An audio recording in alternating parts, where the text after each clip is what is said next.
Speaking of a lot of work and a lot of heart and a lot of soul that goes into something that ultimately is rewarding for all of us as fans and listeners, an artist who has made a career out of that from day one, a life out of that from day one, Banks. It's good to have you in the studio. Thank you.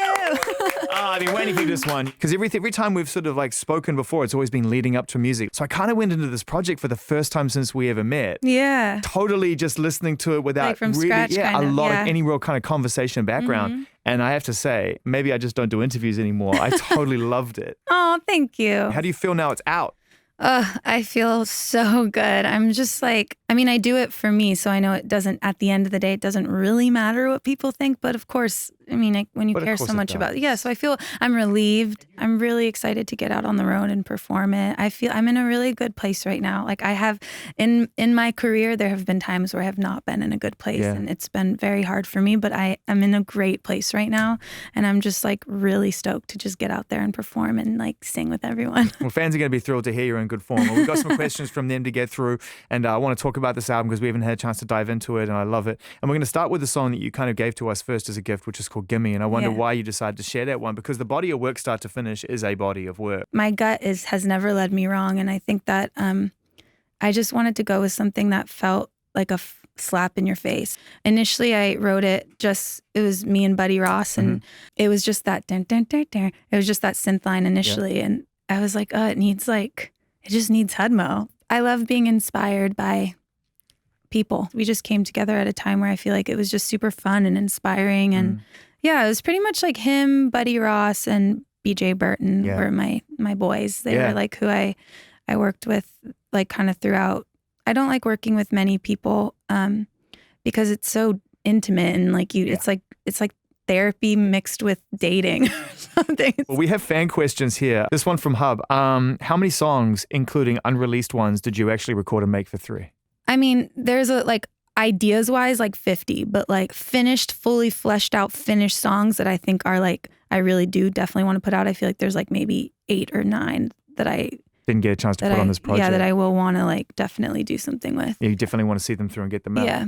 Sawzall. I love that. Can we talk a little bit about that piece of music? Because I'm going to say something, I hope you take this the right way, but it's really lovely to hear you in that zone.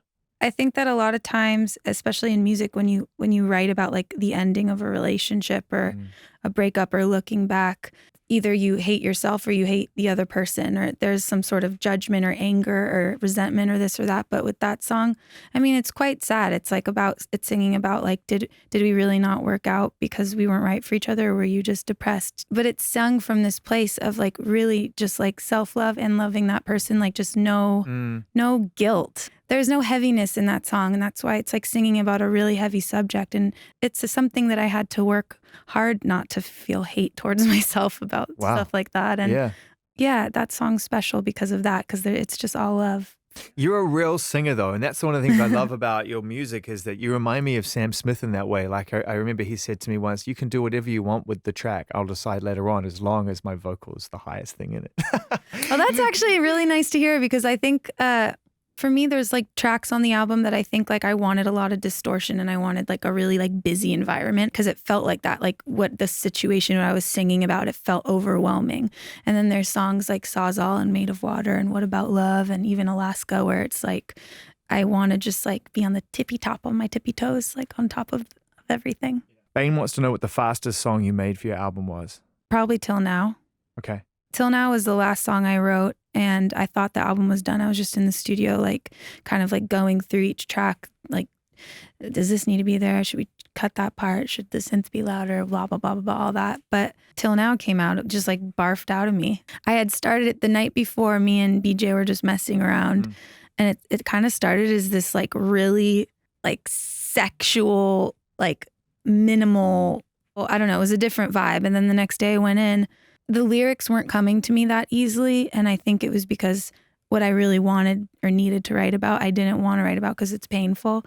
And then that's when you know you have to. Yeah, right. So it came out, and it's nice. Like the last song I did is the opener. Are you going to include poetry in your live shows, and have you had any ideas about that? I have had ideas, and I don't want to give anything away, but I'm marinating. That's good. That's a good answer. It's going to be right, whatever it ends up being. But Generations of Women from the Moon is a poetry book that I is done and it's out and it's got my illustrations and everything You in sound it. surprised. I mean, I think it is a surprise for me because it's like surreal for me. Like, I think that I wrote, the book and made the album going through the same thing. So it's like they funnel into the same part of me that really fulfills me, but they come from different voices. I think like my music it's like about the nitty gritties and dynamics, and my poetry, it's more like this maternal wise woman that I have inside of my stomach, that it's more about like bigger concepts that I need to work through rather than like nitty gritty things. And I think that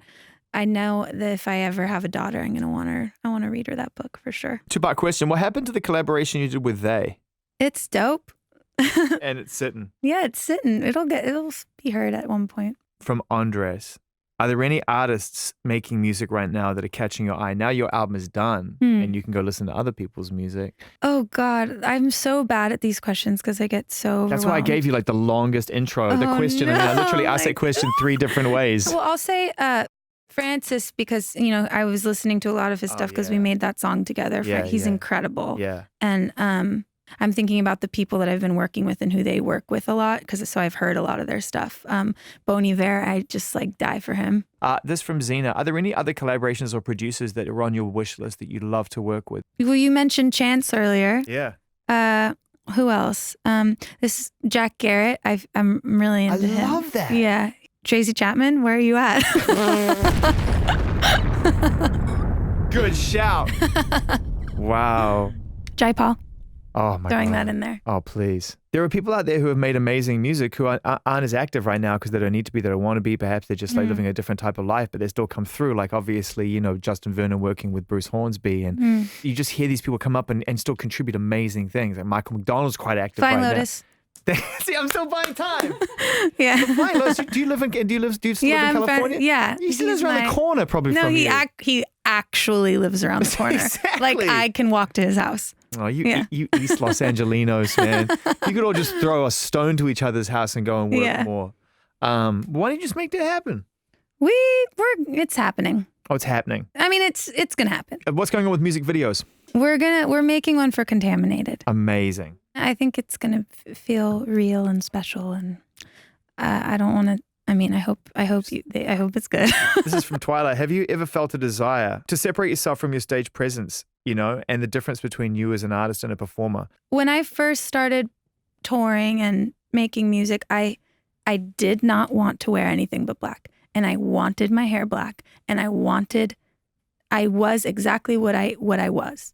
I stopped touring and I stopped dyeing my hair, and it's my natural color now, and I feel a little bit more romantic right now rather than like I want to like chain smoke cigarettes in the back of a show and say fuck off to whoever talks to me. You want to be just miserable and just, well, misery served you well and happiness will serve you It wasn't misery. so much, It's more but it was so misery. I was more guarded and I feel like softer now because I'm like, that's why I wrote songs like Sawzall and stuff. I don't think I could have written those before because I wasn't in the place where I was at peace enough to be so soft. And I think that I feel less guarded now. And I think that my hair's natural now. I don't know. You're in great form. I'm really glad to see you in such good space. And it really suits you. All of it suits you. That means a lot. That touched me. Thank you for saying that's sweet.